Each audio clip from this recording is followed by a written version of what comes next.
Hello guys, welcome back to YouTube channel. ഞങ്ങളെപ്പോലെ പുതുതായിട്ട് YouTube videos ചെയ്യുന്ന ഒരുപാട് ആൾക്കാരുടെ ഡൗട്ടാണ് ഈ റീയൂസ്ഡ് കണ്ടന്റ് യൂസ് ചെയ്ത് കഴിഞ്ഞാൽ കോപ്പിറൈറ്റ് സ്ട്രൈക്ക് കിട്ടുമോ, അല്ലെങ്കിൽ ചാനൽ മോണിറ്റൈസേഷൻ ആക്കാൻ വേണ്ടിയിട്ട് ഈ ഒരു കണ്ടന്റ് യൂസ് ചെയ്യുന്നത് കൊണ്ട് എന്തെങ്കിലും പ്രശ്നം ഉണ്ടോ എന്ന്. ഇപ്പൊ ഈ റീയൂസ്ഡ് കണ്ടന്റ് എന്ന് പറഞ്ഞു കഴിഞ്ഞാൽ ഓൾറെഡി ആരെങ്കിലും അപ്ലോഡ് ചെയ്ത ഒരു വീഡിയോനെ ഡൗൺലോഡ് ചെയ്തിട്ട് നമ്മുടെ അക്കൗണ്ടിൽ പോസ്റ്റ് ചെയ്യുന്നതിനെയാണ് റീയൂസ്ഡ് കണ്ടന്റ് ആയിട്ട് കണക്കാക്കുന്നത്. ശരിക്കും പറഞ്ഞാൽ ഈ റീയൂസ്ഡ് കണ്ടന്റ് യൂസ് ചെയ്യുമ്പോൾ ഉറപ്പായിട്ട് നമുക്ക് കോപ്പിറൈറ്റ് ഇഷ്യൂ വരും. അത് കാരണം നമ്മുടെ ചാനൽ മോണിറ്റൈസേഷൻ ആക്കാനും അത് ബുദ്ധിമുട്ടാവും. ഇപ്പൊ നിങ്ങൾ കരുതും ഇപ്പൊ ഡൗൺലോഡ് ചെയ്ത് പോസ്റ്റ് ചെയ്യുന്നതിന് പകരം ഇപ്പൊ സ്ക്രീൻ റെക്കോർഡ് വഴി റെക്കോർഡ് ചെയ്തെടുക്കുകയോ അല്ലെങ്കിൽ വേറൊരു ക്യാമറ യൂസ് ചെയ്തിട്ട് ഈ ഒരു ക്ലിപ്പിംഗ് ഷൂട്ട് ചെയ്തിട്ട് അതിനെ പോസ്റ്റ് ചെയ്ത് കഴിഞ്ഞു കഴിഞ്ഞാൽ ഈ ഒരു കോപ്പിറൈറ്റ് ഇഷ്യൂ ഇല്ലാതാവുമല്ലോ എന്ന് നിങ്ങൾ ചിന്തിക്കും. പക്ഷെ അങ്ങനെയല്ല, നമ്മൾ അങ്ങനെ പോസ്റ്റ് ചെയ്ത് കഴിഞ്ഞു കഴിഞ്ഞാലും കോപ്പിറൈറ്റ് സ്ട്രൈക്ക് നമുക്ക് ഉറപ്പായിട്ടും കിട്ടും. അതായത് ഇപ്പൊ റീയൂസ്ഡ് കണ്ടന്റ്, അതായത് ഇപ്പൊ ആരെങ്കിലും പോസ്റ്റ് ചെയ്തിരുന്ന ഒരു വീഡിയോ നമുക്ക് അതേപടി എടുത്ത് നമ്മൾ പോസ്റ്റ് ചെയ്താലാണ് ഈ ഒരു കോപ്പിറൈറ്റ് സ്ട്രൈക്ക് വരുന്നത്. ശരിക്കും പറഞ്ഞാൽ ഈ ഒരു കോപ്പിറൈറ്റ് സ്ട്രൈക്ക് യൂട്യൂബ് നമുക്ക് തരുന്ന സ്ട്രൈക്ക് അല്ല. നമ്മൾ അവരുടെ പെർമിഷൻ ഇല്ലാതെ നമ്മൾ അവരുടെ വീഡിയോ യൂസ് ചെയ്യുമ്പോൾ അതിന്റെ ഓണർ ആരാണോ അവർ തരുന്നതാണ് ഈ കോപ്പിറൈറ്റ് സ്ട്രൈക്ക്. ഇതെങ്ങനെ പോസിബിൾ ആവുന്നു എന്ന് വെച്ച് കഴിഞ്ഞ് കഴിഞ്ഞാൽ നമ്മൾ അവരുടെ കണ്ടന്റ് പോസ്റ്റ് ചെയ്യുന്ന ടൈമിൽ യൂട്യൂബ് ഇതിനെ അനലൈസ് ചെയ്തിട്ട് ഇതിന്റെ ഒറിജിനൽ ക്രിയേറ്ററിന് ഒരു നോട്ടിഫിക്കേഷൻ അയക്കും. അതുവഴി ഇതിന്റെ ഒറിജിനൽ ക്രിയേറ്റർ ആണ് തീരുമാനിക്കുന്നത് ഈ വീഡിയോയ്ക്ക് കോപ്പിറൈറ്റ് സ്ട്രൈക്ക് കൊടുക്കണോ വേണ്ടേന്ന്. എന്തുകൊണ്ട് അവർ നമുക്ക് കോപ്പിറൈറ്റ് സ്ട്രൈക്ക് അടിക്കുന്നു എന്ന് വെച്ച് കഴിഞ്ഞ് കഴിഞ്ഞാൽ ഇപ്പൊ അവരുടെ ഒരു കണ്ടന്റ് നമ്മൾ യൂസ് ചെയ്യുമ്പോൾ അവരുടെ പെർമിഷനും കൂടെ ഇല്ലാതെയാണ് നമ്മൾ യൂസ് ചെയ്യുന്നത്. അവർക്ക് കിട്ടേണ്ടിയിരുന്ന ആ ഒരു വ്യൂസ് ആയിരിക്കും ചിലപ്പോൾ എന്ത് പറയും നമ്മൾ അവരുടെ സെയിം കണ്ടന്റ് എടുത്ത് പോസ്റ്റ് ചെയ്യുമ്പോൾ നമുക്ക് കിട്ടാൻ പോകുന്നത്. അതായത് അവരുടെ ആ ഒരു ഏണിങ്സിനെയാണ് അത് ബാധിക്കുന്നത്. അതുകൊണ്ട് സ്വാഭാവികമായി ആരായാലും ആ ഒരു കണ്ടന്റ് കോപ്പിറൈറ്റ് സ്ട്രൈക്ക് കൊടുക്കും. അങ്ങനെയെങ്കിൽ സ്വാഭാവികമായിട്ട് നിങ്ങളുടെ അടുത്തൊരു ഡൗട്ട് എന്ന് പറയുന്നത്, ഒരുപാട് ആൾക്കാർ ഇങ്ങനെ റീയൂസ്ഡ് കണ്ടന്റ് പോസ്റ്റ് ചെയ്തിട്ട് ഇതിൽ നിന്ന് ഏണിങ്സ് ഉണ്ടാക്കുന്നുണ്ടല്ലോ, അല്ലെങ്കിൽ ചാനൽ മോണിറ്റൈസേഷൻ ആക്കിയിട്ടുണ്ടല്ലോ, അതെങ്ങനെ പോസിബിൾ ആവും? അതിന് ഉത്തരം എന്ന് വെച്ച് കഴിഞ്ഞാൽ നമ്മുടെ യൂട്യൂബിൽ തന്നെ ഒരു പോളിസി ഉണ്ട്. ആ ഒരു ടൂൾ യൂസ് ചെയ്തുകൊണ്ടാണ് പല ക്രിയേറ്റേഴ്സും ചാനൽ കോപ്പിറൈറ്റ് സ്ട്രൈക്ക് കിട്ടാതെ മോണിറ്റൈസേഷൻ ആക്കിയിട്ടുള്ളത്. യൂട്യൂബ് നൽകുന്ന ആ ഒരു പോളിസിയാണ് ഫെയർ യൂസ്. ഫെയർ യൂസ് എന്താണെന്ന് വെച്ച് കഴിഞ്ഞാൽ ഇപ്പൊ മറ്റൊരാൾ പോസ്റ്റ് ചെയ്തിരിക്കുന്ന ഒരു വീഡിയോ അതേപടി നമുക്ക് നമ്മുടെ അക്കൗണ്ടിൽ പോസ്റ്റ് ചെയ്യാതെ അതിൽ എന്തെങ്കിലും മാറ്റം വരുത്തിയിട്ട്, അതായത് നമ്മുടേതായ എന്തെങ്കിലും ക്രിയേറ്റിവിറ്റി അതിൽ കൊണ്ടുവന്നിട്ട് പോസ്റ്റ് ചെയ്ത് കഴിഞ്ഞാൽ ഒരു പരിധി വരെ അതിൽ കോപ്പിറൈറ്റ് സ്ട്രൈക്ക് കിട്ടില്ല.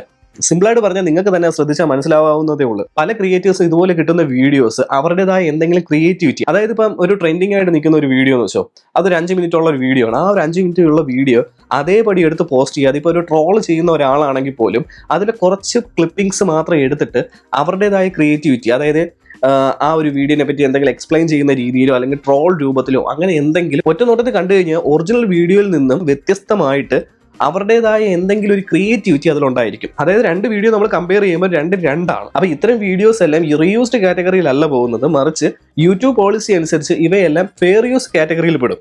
അപ്പോൾ ഫെയർ യൂസ് കാറ്റഗറിയിൽ പെടുന്ന വീഡിയോസിന് കോപ്പിറൈറ്റ് സ്ട്രൈക്ക് ഒരു പരിധി വരെ കിട്ടില്ല. പക്ഷെ അവിടെ നമ്മൾ ശ്രദ്ധിക്കേണ്ട ഒരു കാര്യമുണ്ട്, ഈ ഒരു കോപ്പിറൈറ്റ് സ്ട്രൈക്ക് യൂട്യൂബ് അല്ല തരുന്നത്. ഫെയർ യൂസ് കാറ്റഗറിയിൽ പെട്ടാലും യൂട്യൂബ് സ്ട്രൈക്ക് കിട്ടാം. ഇതിന്റെ ഒറിജിനൽ വീഡിയോ ആരാണോ ക്രിയേറ്റ് ചെയ്തത് അവരാണ് ഈ കോപ്പിറൈറ്റ് സ്ട്രൈക്ക് തരുന്നത്. പക്ഷെ അങ്ങനെ ഒരു കോപ്പിറൈറ്റ് കിട്ടിയാലും മോണിറ്റൈസേഷൻ ടൈമിൽ നമുക്കിത് കോർട്ട് വഴി നമുക്ക് നമ്മുടെ ഒരു ഫെയർ യൂസ്ഡ് കണ്ടന്റ് ആണ്, അല്ലെങ്കിൽ നമ്മുടെ ഒരു കണ്ടന്റ് ഇതിലുണ്ട് എന്ന് കാണിച്ചുകൊണ്ട് നമുക്കതിനെ വേണമെങ്കിൽ റിക്കവർ ചെയ്തെടുക്കാൻ പറ്റും. അങ്ങനെ ഒരു ഓപ്ഷനും ഉണ്ട്. എന്നിരുന്നാൽ പോലും നമ്മൾ കൂടുതൽ കോപ്പിറൈറ്റ് സ്ട്രൈക്ക് കിട്ടാതെ കൊണ്ടുപോകുന്നതാണ് ചാനലിന്റെ ഗ്രോത്തിന് നല്ലത്. അതുപോലെ തന്നെ പലരുടെ ഒരു തെറ്റിദ്ധാരണയായിരിക്കും, ഒരു 20 മിനിറ്റ് ഉള്ള ഒരു വീഡിയോ എന്ന് വെച്ചാൽ ആ ഒരു വീഡിയോയുടെ ഒരു 15-20 മിനിറ്റ് അല്ലെങ്കിൽ ഒരു 10 മിനിറ്റിൽ കൂടുതൽ നമ്മൾ എടുത്താൽ മാത്രമേ കോപ്പിറൈറ്റ് സ്ട്രൈക്ക് വരുള്ളൂ.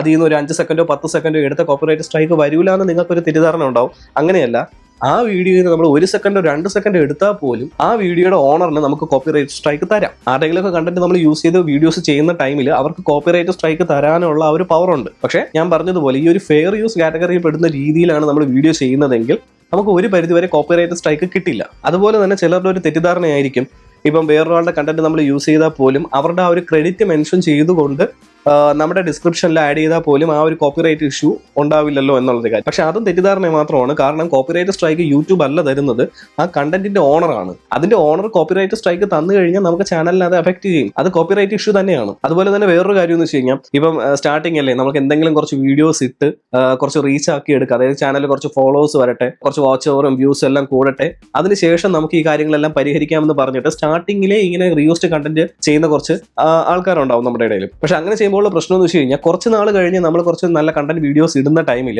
നമുക്ക് മോണിറ്റൈസേഷൻ ക്രൈറ്റീരിയ, ആ ഒരു എലിജിബിലിറ്റി നമ്മൾ ചിലപ്പോൾ പാസ്സാവുന്നത് ഇത്തരം വീഡിയോസ്, ഈ റീയൂസ്ഡ് കണ്ടന്റ് യൂസ് ചെയ്തിട്ടുള്ള വീഡിയോസ് വഴി കിട്ടിയ വാച്ച് ഓവർ വെച്ചിട്ടായിരിക്കും. അപ്പൊ ആ ഒരു ടൈമിൽ നമുക്ക് ചിലപ്പോൾ അപ്ലൈ ചെയ്യുന്ന വീഡിയോസിന് എന്ത് ചെയ്യാം, ഈ ഒരു വാച്ച് ഓവർ ഒന്നും അവർ ആഡ് ചെയ്യില്ല. അല്ലെങ്കിൽ നമ്മൾ മോണിറ്റൈസേഷൻ അപ്ലൈ ചെയ്യുന്ന ആ ഒരു ഇത് അവർ റിജക്ട് ചെയ്യുള്ളൂ. പിന്നെ നമുക്ക് 1 മാസം കഴിഞ്ഞതിന് ശേഷം മാത്രമേ അടുത്ത് അപ്ലൈ ചെയ്യാൻ പറ്റുള്ളൂ. അപ്പോൾ സ്വാഭാവികമായിട്ട് നിങ്ങൾക്ക് ഇത്തരം വീഡിയോസ്, അതായത് കോപ്പിറൈറ്റ് കിട്ടിയ ആ വീഡിയോസ് ഒക്കെ ഡിലീറ്റ് ചെയ്യേണ്ട ആ ഒരു സിറ്റുവേഷൻ വരും. അങ്ങനെ ഡിലീറ്റ് ചെയ്യുമ്പോൾ ചെയ്യുമ്പോൾ നിങ്ങൾക്ക് ചിലപ്പോൾ മോണിറ്റൈസേഷൻ കിട്ടാൻ വേണ്ടിയിട്ട് കാരണമായ വാച്ച് അവർ മെജോറിറ്റിയും ഇത്തരം വീഡിയോസ് നിന്നായിരിക്കും കിട്ടിയിട്ടുള്ളത്. ഇത്തരം വീഡിയോസ് ഡിലീറ്റ് ചെയ്യുന്നതോടുകൂടി പെട്ടെന്ന് തന്നെ നിങ്ങൾക്ക് കിട്ടിയ അത്രയും ആ ഒരു വ്യൂസും അല്ലെങ്കിൽ ആ ഒരു വാച്ച് അവറും ഇതെല്ലാം ഒറ്റ സ്റ്റെപ്പിനാണ് അങ്ങ് കുറയാൻ പോകുന്നത്. അതായത് ചാനലിന്റെ ആ ഒരു വിസിബിലിറ്റിനെയും ചിലപ്പോൾ അത് ബാധിക്കും. അങ്ങനത്തെ സിറ്റുവേഷൻ വന്നു കഴിഞ്ഞാൽ ഒരിക്കലും നിങ്ങളുടെ അത്രയും വീഡിയോസ് ഒറ്റയടിക്ക് ഡിലീറ്റ് ചെയ്യരുത്. മറിച്ച് നിങ്ങൾ നല്ല നല്ല കണ്ടന്റ്സ് പോസ്റ്റ് ചെയ്യുക. അങ്ങനെ ഓരോ വീഡിയോസ് നിങ്ങൾ പോസ്റ്റ് ചെയ്യുന്നതിനനുസരിച്ച് 1-2 വീഡിയോ ഡിലീറ്റ് ചെയ്ത് വരണം. അങ്ങനെ വരുമ്പോൾ നിങ്ങൾക്ക് ഒരു സൈഡിൽ കൂടെ വ്യൂസ് കിട്ടുന്നുണ്ട്, ഒരു സൈഡിൽ കൂടെ നിങ്ങളുടെ കോപ്പിറൈറ്റ് വന്ന വീഡിയോസിന്റെ വാച്ച് അവർ കുറഞ്ഞു വന്നു കഴിഞ്ഞാലും നിങ്ങൾക്ക് അതൊരു ടാലി ആയി പൊക്കോളും. പെട്ടെന്ന് ആ ഒരു ചാനലിന്റെ വിസിബിലിറ്റിയും അത് അഫക്ട് ചെയ്യില്ല.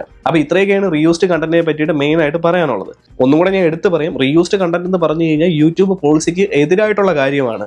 ഒരു കാരണവശാലും ആരെങ്കിലും പോസ്റ്റ് ചെയ്ത ഒരു വീഡിയോ അതേപടി എടുത്ത് നമ്മുടെ ചാനലിൽ പോസ്റ്റ് ചെയ്യാതിരിക്കുക. ഉറപ്പായിട്ടും അതിന് കോപ്പിറൈറ്റ് സ്ട്രൈക്കും കിട്ടും, ചാനൽ മോണിറ്റൈസേഷൻ ആവുകയില്ല. അപ്പൊ നിങ്ങൾ ചെയ്യേണ്ടത് ആ ഒരു വീഡിയോയിൽ നിങ്ങളുടേതായ എന്തെങ്കിലും ഒരു ക്രിയേറ്റിവിറ്റി കൊണ്ടുവരിക. അപ്പൊ ഈ ഒരു വീഡിയോ നിങ്ങൾ കുറച്ച് പേർക്കെങ്കിലും യൂസ്ഫുൾ ആയെന്ന് തോന്നിയിട്ടുണ്ടെങ്കിൽ ഈ വീഡിയോ ലൈക്ക് ചെയ്യണം, നിങ്ങളുടെ അഭിപ്രായം കമന്റ് ആയിട്ട് ഒന്ന് രേഖപ്പെടുത്തണം. അതുപോലെ തന്നെ മെയിൻ ആയിട്ട് നമ്മുടെ ചാനലും കൂടെ ഒന്ന് സബ്സ്ക്രൈബ് ചെയ്യണം. അപ്പൊ അടുത്ത വീഡിയോ ആയിട്ട് വരുന്നത് വരെ ബൈ.